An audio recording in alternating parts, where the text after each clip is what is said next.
I didn't know the diet was so important, right? So we were raised in a farm and we ate very clean and very healthy, but I didn't know about the special diet that a patient with kidney failure needed. Welcome to the New You Game Plan, your blueprint for health and fitness transformation. I'm your host, Kirk Charles. Today we're tackling a health challenge that affects millions of Americans, but often goes undetected until it's too late: chronic and polycystic kidney disease. When kidney disease progresses to kidney failure, dialysis is usually the recommended course of action until the patient hopefully gets a kidney transplant. But today's guest has a remarkable story. When Nercy Sullivan's kidneys began to fail, she opted for a lifestyle overhaul regarding food, exercise, and spirituality to circumvent dialysis and its potentially devastating effects. It's time to hear how she did it. And I have a very, very high-level story of transformation today. I'm sitting here with Miss Nercy Sullivan. Her friends call her Nurse, so they call her Nursey. Beautiful young lady. And I first heard about her story regarding getting a kidney transplant a few months ago, and her story just blew me away. Why? Because she circumvented, or she did not have to have transfusions, not transfusions, but dialysis, right?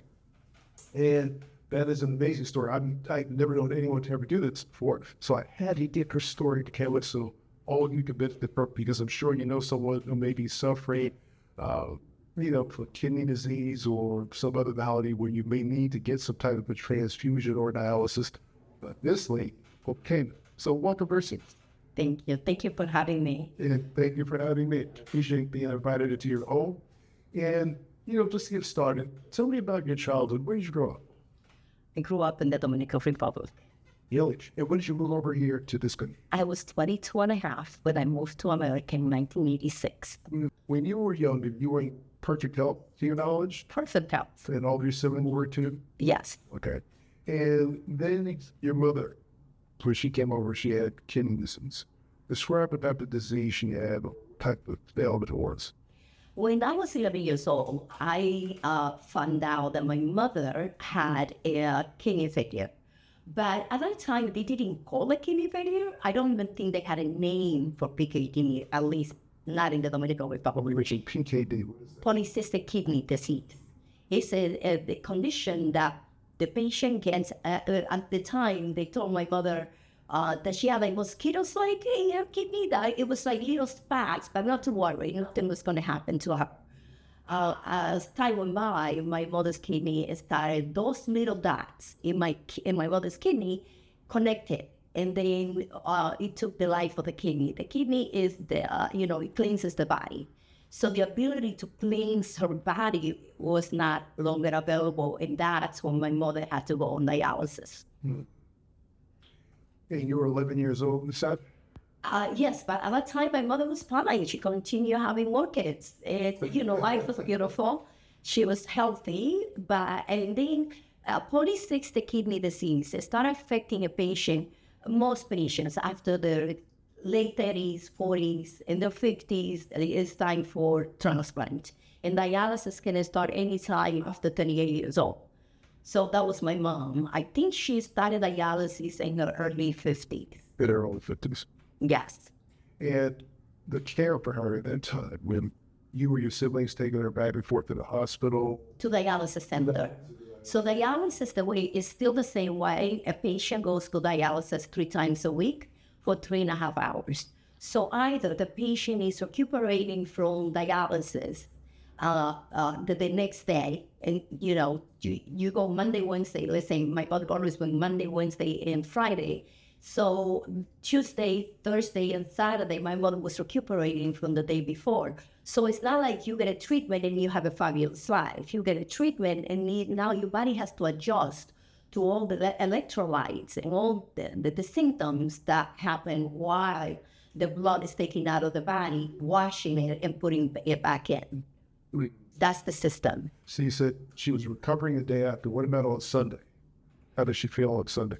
Well, you see, in the weekend she has a little more time, but that was also a little bit dangerous because she would now every other day for dialysis, I would keep her kind of like stable and more clean. In the weekend, now she has 2 days where she's eating all and drinking. Now her body gets overloaded.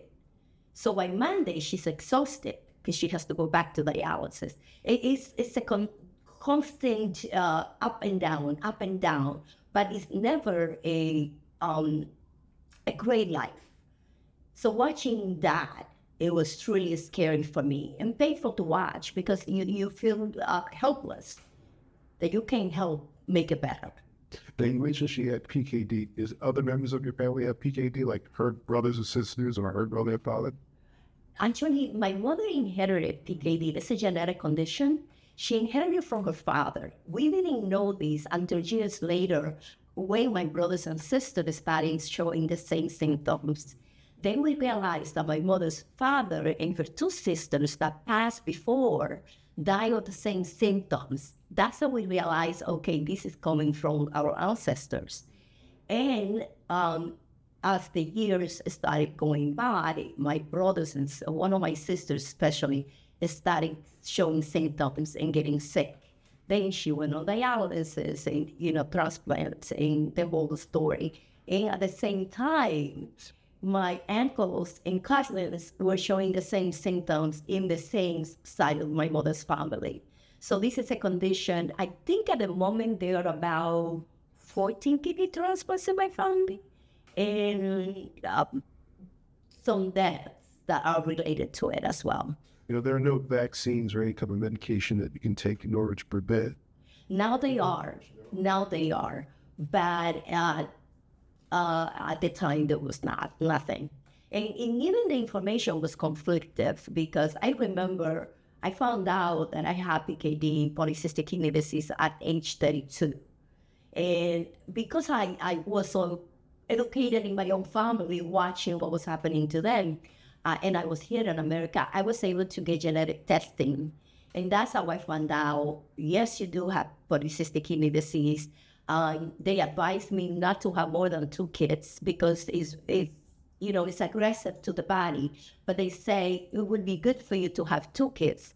The chances of of my kids being born with polycystic kidney disease was 50-50.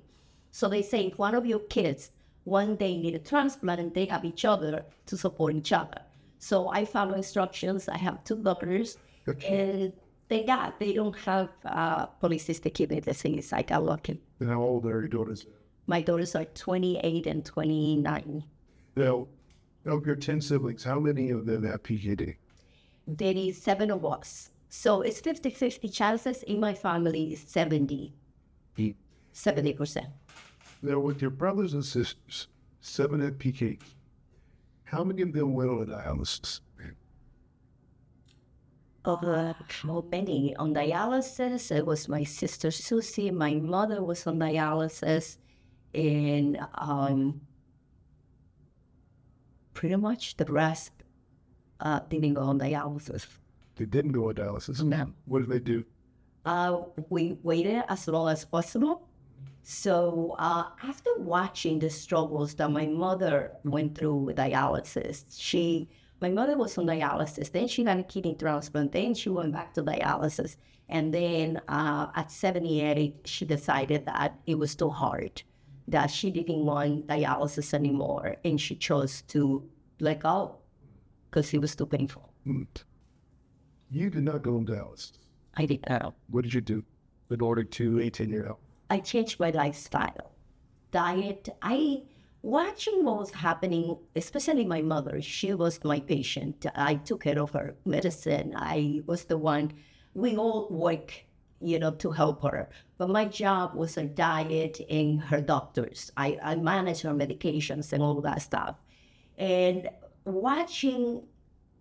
caring for her was really hard. Also the frustration of not knowing. At the time, I didn't know, the beginning, the late 90s, 2000, I didn't know the diet was so important, right? So we were raised in a farm and we ate very clean and very healthy, but I didn't know about that special diet that the patient with kidney failure needed. And watching my mother and how she started deteriorating little by little, it made me understand that the diet had a lot to do. So when my time came, I decided that I wanted to do it differently. And what I watched that didn't work in my family, then I didn't do it, and I chose differently. What didn't work in your family? For example, the diet. Like, right, we continue eating meat. We continue feeding my mother. Like, she would come home, and without knowing, we would make her these beautiful soups, right, with beef. Beef was not great for her because the animal protein, her body couldn't manage it. Because her kidneys were not cleansing her body. And meanwhile, we were making these lovely soups and didn't heal her and would make her worse, right? We didn't know the right vegetables for her. And there are some vegetables and foods that we were feeding her that were actually poisoning her. And, what were those foods? for example, a patient with kidney failure should not have any spinach or almonds, cheese, milk, because any foods that are high on phosphorus or oxalates. Oxalates are crystals that our bodies, with our kidneys are now working, cannot manage, cannot cleanse. So I avoided all those things, and I started only eating plant protein or plant foods that my body can cleanse in a daily basis. Animal proteins takes longer to be, pushed out of the body. And I realized I had to avoid it. And as I started avoiding it, I started feeling better. And I stayed constantly, more stable. My health stayed better. So I continued doing that. And then I started adding other things. Like I started taking classes. And, they say when the student is ready, the maestro will appear. And I believe in that because whenever I was searching for information, someone would come over and I would put it in practice. And every day I try the new thing that made me feel good. What else can I add on to make me continue staying good? When you were changing your diet, did your doctor, your primary care doctor, or if it was hematologist, I would assume, or hepatologist, did they recommend the diet to you, or you just found that out? Actually, no. The only thing at that time that the doctors were really adamant about it was like sodium. Is try not to eat a lot of salt because high blood pressure and diabetes are the two highest causes of kidney failure. And with polycystic kidney disease, that comes with that, right? So we have to avoid that. At the time, I was avoiding all those things, but still the condition continues progressing. And as time went by, the numbers started. There are three numbers that we have to watch, which is the GFR, that's the percentage that the kidney is working at, the creatinine, and the BUN, how your body's being cleansed. So I have to drink a lot. I have to stay very hydrated in order to cleanse my body daily. So that way, because the kidneys were not cleansing my body. So I have to drink extra fluids to allow my body to stay clean. And that's what I did. Were those fluids mostly water or fruit juices? Mostly water. Yeah, they want us to avoid sugary foods and processed food, because anything that is processed, the body has a hard time recognizing and digesting. So when you made these changes, was it like an immediate change or was it gradual? Oh God, it was, no. I actually created a wall. I don't know if you ever watched the show Homeland, where, Carrie used to have a wall in her house when she was investigating a case. She would put all the elements in the wall and she started connecting. I became a Carrie. I was obsessed about understanding the condition. Like, why does it happen? What makes it worse? How can I make it better? How can I slow it down until I learn more? So I started learning about oxalates, for example.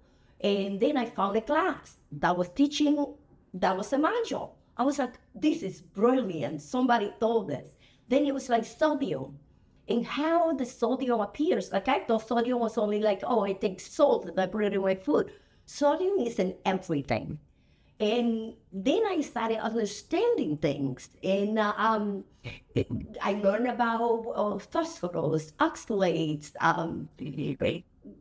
everything that is in our bodies, okay? And the more I learned, the more I realized there's so much more to learn.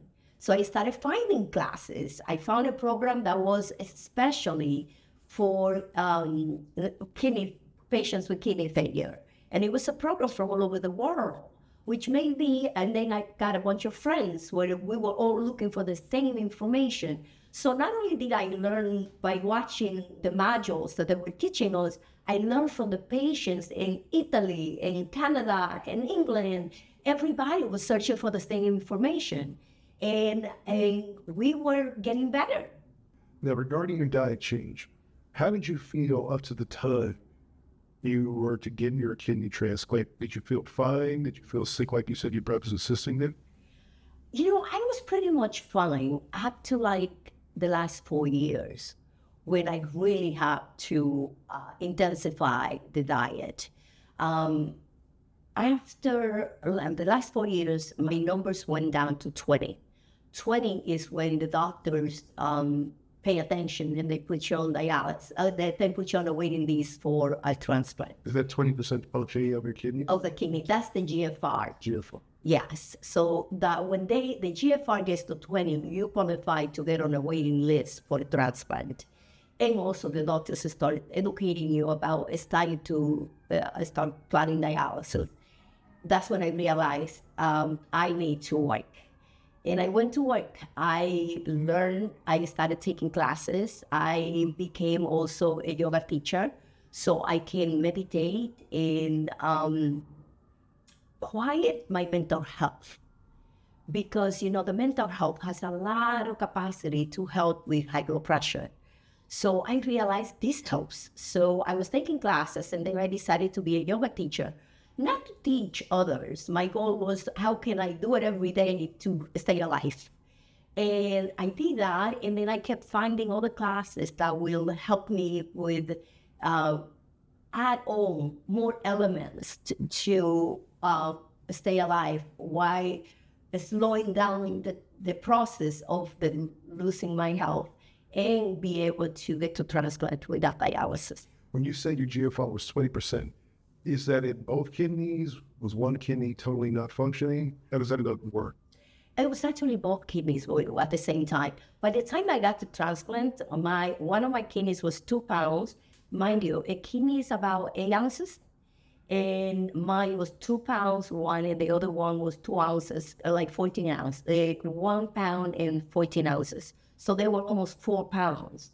And normally, like, both kidneys are like a pound. Mine were 4 pounds.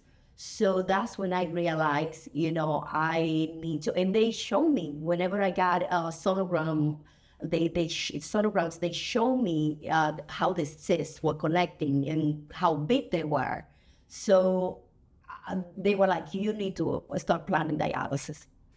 When you decided to change your diet, did the doctors say anything about how well you were doing with the diet change instead of just, you know, planning dialysis? Why not? You know, when I was at that time, nutrition wasn't a big part of the plan at the hospital. Really, the nutrition I found it outside. Like I found it by myself outside. You know, I had conversations with nutritionists and dietitians, but it wasn't that targeted. And at the point when I went down to 5%, this was an emergency.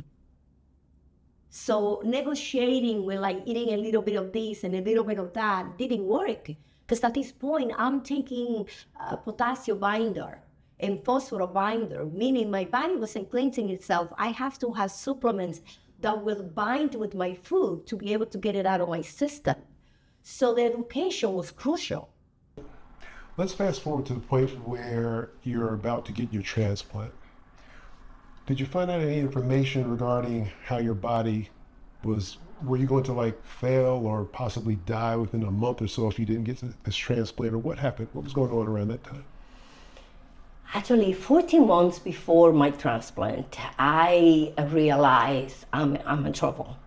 And I was a time bomb because every time I had a conversation with my doctor, it was like, we need to discuss dialysis.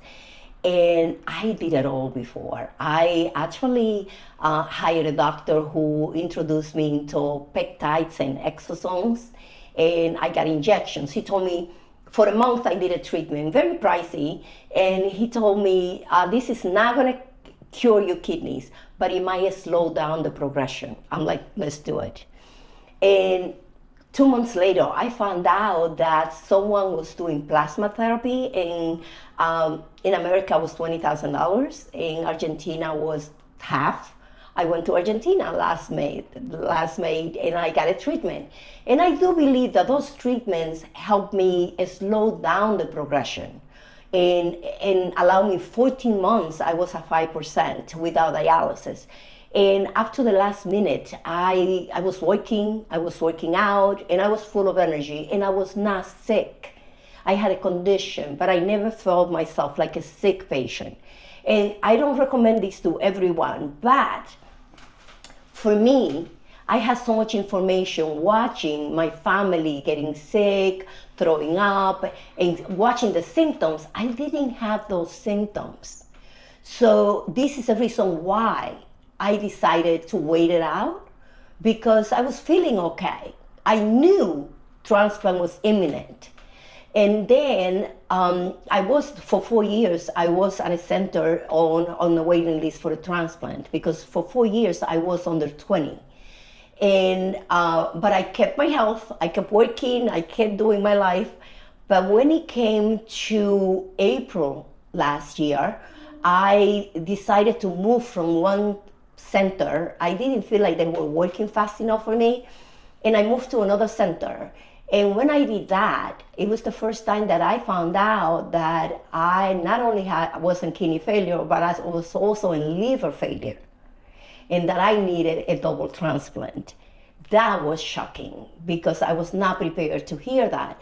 In my family, in my immediate family, there are 7 transplants. I'm number 8 with a kidney transplant, number 1 with a liver transplant. At this point, by having also the kidney failure and my numbers on my kidneys being so low, I qualified to be on top of the list for a transplant. So luckily, I got transplanted within 3 months. July 8th was my new birthday. Did your PKD trigger the liver problem? Yes. You know, it did. Yes. And that did not happen to any of your other siblings that you know of? No. Do you know how it triggers the liver problem? You know, this is my thought. It's probably wrong. I had to ask that to the doctors. But because I waited so long at such a lower percentage in my kidneys were working, barely working, right? So I guess the liver was doing most of the work. And maybe that's why. That is a question that I actually have for my doctors. Was that the reason? Because I never knew that there was anything wrong with my liver. And I never had a pain or a discomfort. Signs, no pain, no Never. No one ever mentioned to me that there was something wrong with my liver. So you get the transplant. How was your recovery after the transplant?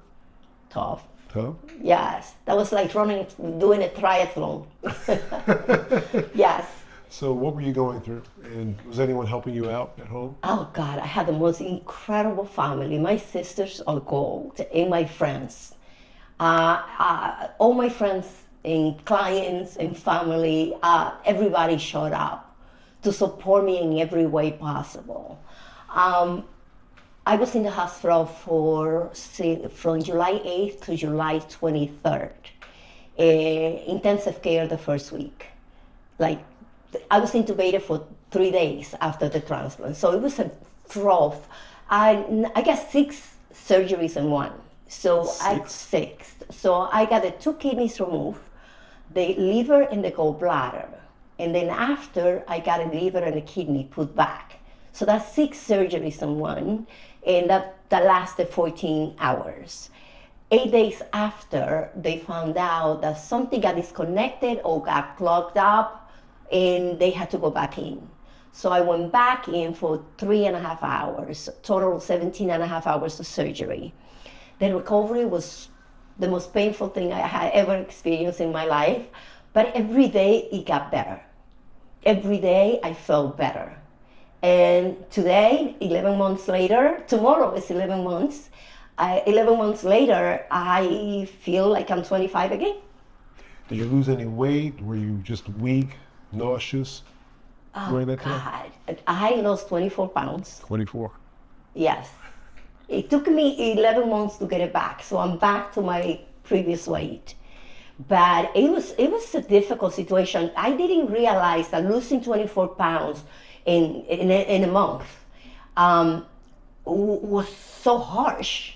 Like I couldn't even hold myself. I was like, I needed my team, my sister. I would take walks every single day. The day I got home from the hospital, the next day I went for a 1 block walk, and every day I would add another block. But I knew that every day that I did that, it was excruciating pain. But every day I got better. And would you walk by yourself or with someone? Oh God, no. There were moments when my sisters would be holding, or my brother and my friends would be holding my hands, and I would say, "Can you hold my arms?" I couldn't even hold my little skinny arms because it was so painful. The amount of medication that I was taking, it was, I could feel it in my joints. I can feel it everywhere. But the gift of knowing that I was going to get my health back, it was something that I wanted to run for. And I knew patience is not my thing, but I had to learn a lot of patience to wait. And all I could think, it was like, okay, in a month, and it's going to be a little better than this. In 2 months, or I would think like in December, like it was July 8th, right? In December, for my birthday, I'm going to be myself again. And it's not even myself. I got a life back that I didn't think it was possible again. So this is available for patients to know that, you can get your life back. To view the full interview, go to my website, kirkcharles.com/newugameplan, or go to my YouTube channel, or click on the link in the description of this video. That's it for this episode of the New You Game Plan. And remember, the new you might be right around the corner. All we have to do is keep walking. I'll see you next time. Bye-bye.